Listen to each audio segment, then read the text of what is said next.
ত্রয়োদশ জাতীয় সংসদ নির্বাচন সামনে রেখে আসনভিত্তিক জরিপ শুরু করেছে বিএনপি।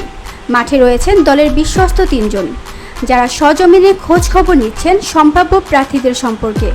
গুরুত্ব পাচ্ছেন অপেক্ষাকৃত তরুণ, মেধাবী এবং ইমেজ সম্পন্ন নেতারা। 2001 থেকে 2018 সালের মধ্যে যারা দলীয় মনোনয়নে অংশ নিয়েছিলেন তাদের বিষয়েও তথ্য নেওয়া হচ্ছে। তবে 2018 সালের মতো এবার আর এক আসনে একাধিক প্রার্থীকে মনোনয়ন দেওয়া হবে না। বিএনপির স্থায়ী কমিটির সদস্য সালাউদ্দিন আহমেদ জানিয়েছেন, এবার সিদ্ধান্ত একক প্রার্থী নির্ধারণের। অতীতের মতো মনোনয়নপত্র নিয়ে এবার আর বিভ্রান্তি বা দ্বিধা থাকছে না। ছাত্র জনতার আন্দোলনের পর বিভিন্ন আসনে একাধিক নেতা মাঠে নেমেছেন।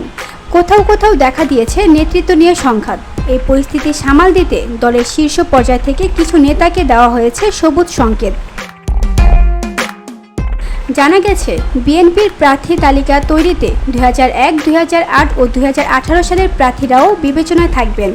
তবে সবকিছুই নির্ধারিত হবে নির্বাচন কমিশনের তফসিল ঘোষণার পর। তখনই সাক্ষাৎকার নিয়ে চূড়ান্ত করবেন দলের পার্লামেন্টারি বোর্ড, যা গঠিত হয় জাতীয় স্থায়ী কমিটির মাধ্যমে। এদিকে কয়েকটি আসনে মিত্র দলগুলোকেও কাজ করার ইঙ্গিত দিয়েছে বিএনপি হাইকমান্ড। এমনকি ঢাকার কয়েকটি আসন ছাড়ার বিষয়ে আলোচনা চলছে।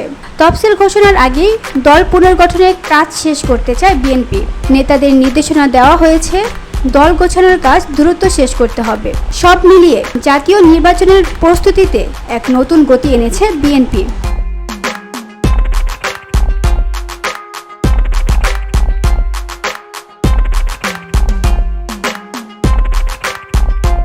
VOD Bangla news desk.